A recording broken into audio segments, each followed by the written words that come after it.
60 seconds, I should hopefully be done. That's the goal. So for those who say that AI is going to take over jobs, I hope that I've been able to showcase to you that it will take away jobs, agreed. You will no longer need a secretary to prepare your PowerPoint slides, but you would be able to now generate prompts while you're fetching a cup of coffee and still be able to go in and have your presentation and still add value to the organization or the team. And I hope with these few points of mine, we've been able to end the second hour on a very strong note. Thank you. Woo! Thank you again.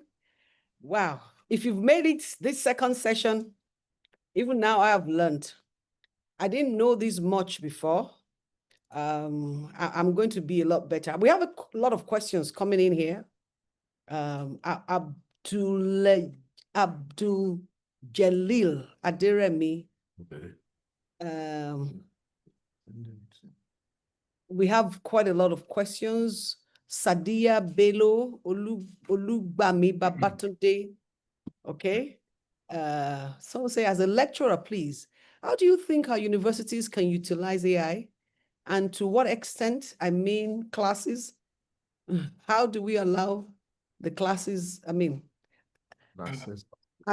access our students? Another person says, I would like to ask a question about, according to my research, AI response is basic knowledge of human research and feedback. AI is not capable on processing the data analysis regarding new information in line. I'm not very, maybe we can let Dr. Mike access these questions, then he may be able to. Yeah, anyway, it's fine. Can you see the questions? Where is it? The Q&A? Or Tayo, do you want mind dropping it on WhatsApp? I'll just see it on WhatsApp. Or you want to read it, anyone's fine. Okay, Tayo will read the questions. Okay, great. Thank you. Okay. Yeah, I can drop them. I'll drop them for you on WhatsApp. I'll just read them for our audience because I got one or two from YouTube as well. Okay. So yeah. So, but I'll drop it for you on WhatsApp so you can see them while I read them.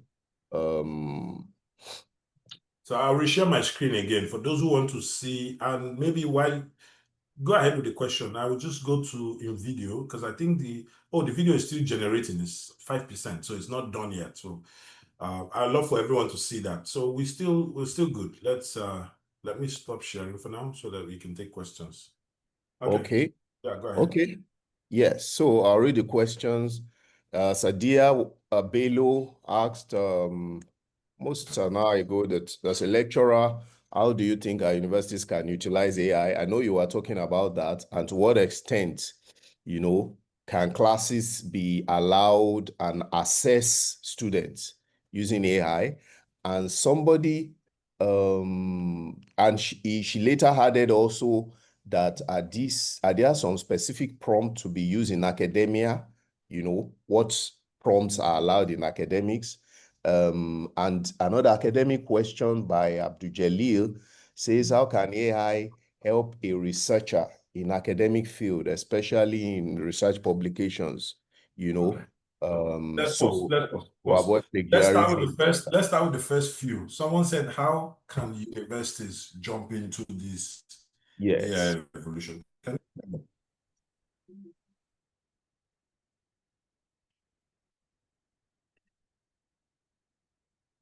My video is Hello, Mike. I want to be sure. Okay. I feel what's it. Can you hear me now? Okay, you're back. Can you hear me now? Yes, yes. Hello? Oh, okay. Yeah, I noticed that there was a pause for a few seconds. So yes. Okay, so let's start with how our universities can take advantage. Now, for a few minutes, I'm going to walk away from the universities. I will speak to us as individuals. Universities don't make us. We chart a course. So if you are here and you are a student, you are here, you are a lecturer or you're a member of a faculty, it is what you do that will determine whether AI usage will progress in the university or will retrogress. What am I trying to say? You don't have to wait until the university comes and approves ChatGPT or Google Gemini. You can look at your faculty, look at the current problems and challenges that your faculty is facing, even the students, and then begin to ask yourself, even with limited resources, how may we use these tools that are available to improve the lives of other students, of lecturers, of even the workplace? In my current PhD in generative AI, one of my colleagues is a professor in a university, and she's to us, she spends 16 to 20 hours every week preparing her presentations, creating questions for quizzes. Today, with Beautiful.ai, that's another tool like Gamma, right? With Beautiful.ai, she has reduced that 16-hour presentation plan for creating her presentations and quizzes. She has brought it down to 2 hours in a week. So she teaches classes from Mondays through Saturdays, and she only needs 2 hours in 144 hours to prepare her slides and her quizzes. That's productivity. If you are a student and you are undertaking a course and it's very difficult for you to understand that subject or that topic, how about taking that textbook or going online, asking the LLM to explain that topic to you well enough so that you understand where your professor already is? So it's about being pragmatic. It's about taking a problem and solving it. I'll give a real life instance. I can be very lazy when I want to be, right? And I'll give an instance.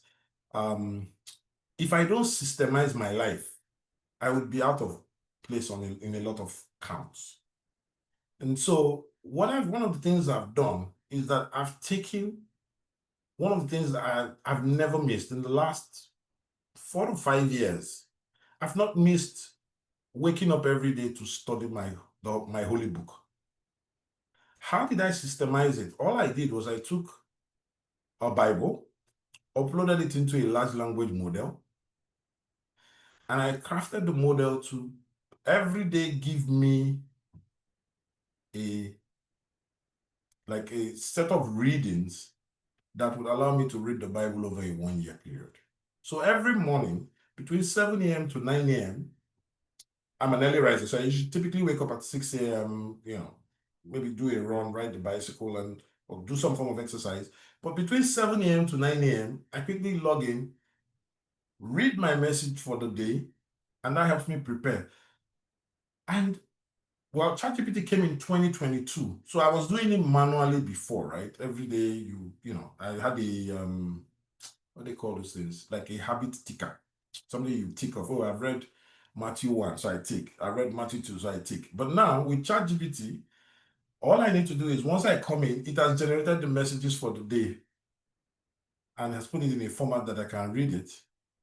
And once I'm done, I have it has a tracker. It helps me track it and says, today's reading is done. You have read today. So all I'm basically saying is this: don't just see this tool as a tool for you to start generating videos and going on YouTube or social media and showing everybody that you've learned AI. No, use this tool to actually solve practical problems. And I'll tell you, even the university, your workplace, everyone will notice that something has really changed about you. So I think that's the first just to answer that first question, Tayo, so that we don't take so many questions at the same time. So as a lecturer, yes, you can create lesson notes and save yourself the time. If the university does not have a projector, then that might not work for you. But I mean, imagine that you have your set of presentations in slide format. You can just go into class and look through your slides, and they will be like your notes to help you remember. Babatunde said, I would like to ask a question according to my research. AI response is basic knowledge of human response and human research and feedback. No, I don't agree with you, Babatunde. It's not basic. No, let's change that narrative. It is not basic. If you are getting basic knowledge of human research, it's because you're not prompting properly. It says AI is not capable of processing data analysis. No, not true. I'll prove that to you. Just give me a few minutes. I'll prove that to you. Remember, I generated some sets of code where I used Python to analyze the stock market, the New York Stock Exchange. I'll prove that to you, that AI can do data analysis. And I'm not even doing data analysis. I'm just going to show you how AI generated code. I actually built a model using LangChain that connects to any database. Doesn't matter if it's Oracle, if it's Microsoft SQL Server. You would ask English questions like, how many employees have we hired today? It will write the SQL queries and it will give you the answers. So, Babatunde, AI is already doing data analysis. But if I have to power on that software and set up my OpenAI tokens, it might take us a couple of hours. So we can't do that today. Maybe in another session, I know that Taya and I have planned to have another session. I can showcase that to you. Absalom says, this is a very powerful name, Abner and Absalom. Please, sir, still on the issue of AI in academic performance, how can a student manage the issue of some lecturers not accepting AI-generated information when it comes to project work and assignment? I wear both hats. I wear the hat as a work professional, and I wear the hat of a teacher sometimes. Abner, let me explain to you in a way that you will relate. How would you feel if you spent 5 years out of your life investigating something, discovering new areas, and then 2 weeks later, after you have done that and you have been issued a doctoral degree, somebody else comes and copies everything you did in 5 years and just changes your name and puts his own name? Maybe the person changes his name to Michael Absalom. How would you feel? You would obviously want to sue that person. So that is the issue with AI in academia. So we're not saying don't use AI. We're saying use it responsibly. I do research. I research for organizations. I do academic research. I can use AI to outline my research, what I want to do. I can use AI for brainstorming. I can ask AI, go and get me everyone who has ever written a paper regarding this topic. What are their flaws? What are their strengths? What are their weaknesses? When I get all that, I will now rewrite an improved version of their strengths, their weaknesses, their opportunities, and their threats. And I have a different document. You can use AI to do that. That's the best way to use AI. Someone says, are there some specific prompts to use in academia? My dear, stop thinking specific. Create your own prompts. Every time you sit in front of a tool, please always create your own prompts. Great question. What LLM can help me develop training manual? There's really no perfect LLM, but I think that to answer your question, we would have to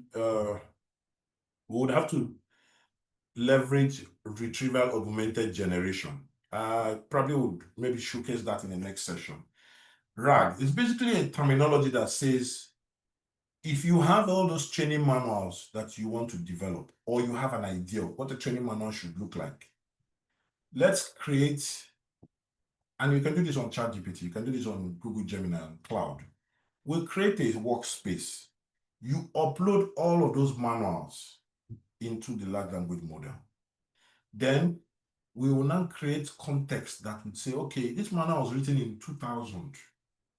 The world has changed in 2025. Can you contextualize this manual so that it can be accurate for 2025? So yes, there's no perfect large language model. And it also creates an opportunity if you want to build large language models that are used for training leaders. But my strong recommendation would be, if you want to do that, you probably then need to maybe take an open source large language model. It's safer because your data is then not used by the foundation models and sold to people who can afford to pay to get those ideas. Because most foundation models that are in the market, they take your data and they also train your data and allow others to reuse it. So if you don't want that, then you have to take an open source model. I probably would spend a few minutes in the third hour speaking to how to leverage open source large language models. Okay. Where am I now? Okay, Fumi Vicky. Some persons have said giving AI tools personal information is not advisable. Please, sir, what's your opinion on this? And if it's true, what personal information should not put on AI tools? Don't put your credit card number or your debit card info. I mean, don't take a picture of your credit card or debit card and upload to ChatGPT. Don't upload your medical records with your name and address on it. If you must put your medical record, then expunge or remove any information that traces back to you. So anytime you want to upload a document, if it has your name, your email address, your telephone number, ways that people can find you, you're basically exposing yourself. But other than that, that's personal information, really. So if you say you want to upload maybe your you have maybe a doctor's giving you a diagnosis, you don't even understand what the doctor is saying. Take a picture of it, but ensure that your name, your phone number, anything that traces back to you isn't displayed, and then throw it into the large language model. But it will also tell you, the AI will also tell you, it's not a doctor. So it will only give you recommendations. You still have to go back to your doctor, right? How can AI help a researcher in academic field? I already given answers to this. No. So AI cannot detect plagiarism. Jalil, if you are asking that question, then I want to put you under the radar immediately. Because invariably you're trying to tell me that you want to go copy people's projects and just put it together as your job.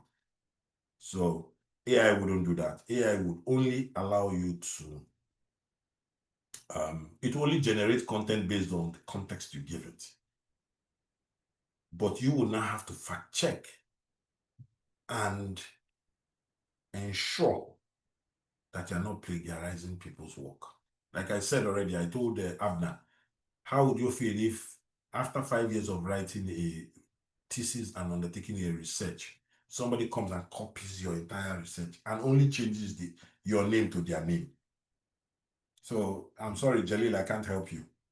The only thing I can tell you is keep prompting, keep asking questions to get the right answers, and keep rewriting anything you take out of any large language model. Else you will lose your credibility in the research world. Apart from NVIDIA AI, are there any other tools a content creator can use that will show motion, voice, content? There are lots of them, but Abdul Kaderi, let me also advise you, or let me give you this advice, right? I don't know how well you follow the space. Google and YouTube has come out to say they will no longer monetize AI videos. TikTok, I don't know if TikTok has said anything about that, but if YouTube is already demonetizing AI-based videos, be rest assured that if you use NVIDIA AI or any of those tools, you won't get paid for it. So you can use it to have fun, but it can't make you any money anymore, starting from, I think, June 2025. How can I use AI to improve my online marketing? First of all, go and create prompts. Now, I would say, Uche, this is a very vague prompt. So if you have been in today's session, you would have to change this your question. How can I use AI to improve my online marketing? You would have to go to any of the large language model tools and say to them, act as a chief marketing officer who uses AI every day. Show me 5 or 10 different ways that I can improve my content marketing online. My line of business is this. So you can ask the AI to create a prompt for you, or you can just tell it this prompt and it will create it. Okay, so I'm going to come back. Let's go back to, I think our video should be done by now. Yes, it's done. Let me see if I'll play it. Let's see how it sounds. Are you getting useless answers from AI? You type in a simple request and you get something generic and blah. The secret isn't the AI, it's the instructions you give it. That's prompting. Think of it like this. Prompting is how you talk to AI. It's the art of giving clear, specific instructions to get exactly what you want. Instead of write about dogs, you tell it who to be, what to do, and how to do it. The difference is incredible. Mastering this skill will save you hours. If you want to learn how, subscribe for more tips. I hope everyone heard that.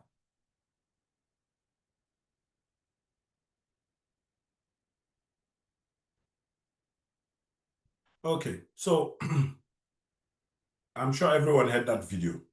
So hopefully you now see how InVideo works. How can I use AI to create an attendance sheet for my employees? Prompting. Just this question you've asked me, throw it into ChatGPT and put more context. You'll get answers. I have a question from you. Hello, Mike. Oh, okay. From YouTube, Okay. I have some question. One Sani Usman is asking, as a teacher in this age, what do I need to focus on with the advent of AI? I think you've mentioned that. Maybe the person missed that. Sani, watch back. If you move back, you can see that AI is here to stay. He said, what's the future for business center owners, as we call them here? You know, we have people here from all over. All over from Jigawa. I have people here from Borno, people here from Zamfara. So, you know, not everybody is from Lagos in coast, so to say. So they are trying to, and that gives them an edge. So he's asking business center owners, if you see that, what is meaning is if you have a small place where they do copy, photocopy, printing, you know, that business, just try to cast your mind back. Yes. So Yeah, what's the future? They can start by becoming generative AI training centers. So this course that we are having right now, they can take it. It's a microcosm of something a lot larger. So prompt engineering can be a course. Introducing AI can be a course. Teaching people Python programming can be a course. So they would have to switch from being a business center to become an AI provision center. You know, if I use that word, the reason why I use the word AI, they have to start provisioning for the world of AI today. That's my submission. So if you just remain as a business center, those children that come to the business center will one day come out. They are the ones that will take away your job. But if you begin to train them and prepare them for tomorrow, then they will end up becoming the future AI experts. I mean, imagine that tomorrow, I mean, I don't know if everyone here is following what's happening in the world today. Meta is building the Meta Super Intelligence Lab, and every time the CEO of Meta goes to talk to an AI engineer, from one industry to another to bring them into Meta, he offers them some very interesting, well-paying amount of salary. So today's world, I would say to anyone, doesn't matter what industry that you are in, you need to jump into the AI bandwagon. I just remember that I promised that I was going to showcase how the Python code that I generated